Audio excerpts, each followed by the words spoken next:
नमस्कार, स्वागत आहे तुमचं कॅरेट फॉर बेबीज या सिरीजमधील 5व्या भागात। तर मी माझ्या 2 वर्षांच्या श्री ट्विनसाठी गाजराचे आप्पे बनवले होते। ते त्यांना फार आवडले। त्याचीच रेसिपी मी आज तुमच्यासोबत शेअर करणार आहे। त्यासाठी 1 वाटी बारीक रवा घेऊन त्यात अर्धी वाटी दही घाला।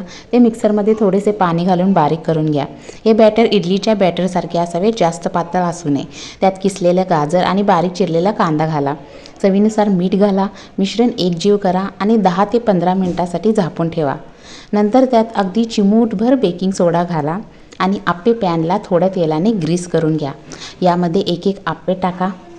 तव्यावर झाकण ठेवून मंद आचेवर हे आप्पे सोनेरी कुरकुरीत होईपर्यंत शिजवा। त्यानंतर दुसरी बाजू शिजवण्यासाठी आप्पे हलक्या हाताने पलटा। दुसरी बाजू देखील गोल्डन ब्राऊन होईपर्यंत शिजवा। अशा प्रकारे स्वादिष्ट गाजर आप्पे तयार आहेत। भेटूया उद्याच्या भागात ठीक संध्याकाळी 4 वाजता। तोपर्यंत या चॅनलला नक्की सबस्क्राईब करा, जेणेकरून बाळांच्या संदर्भातील असेच नवीन व्हिडिओज तुम्हाला पाहता येतील।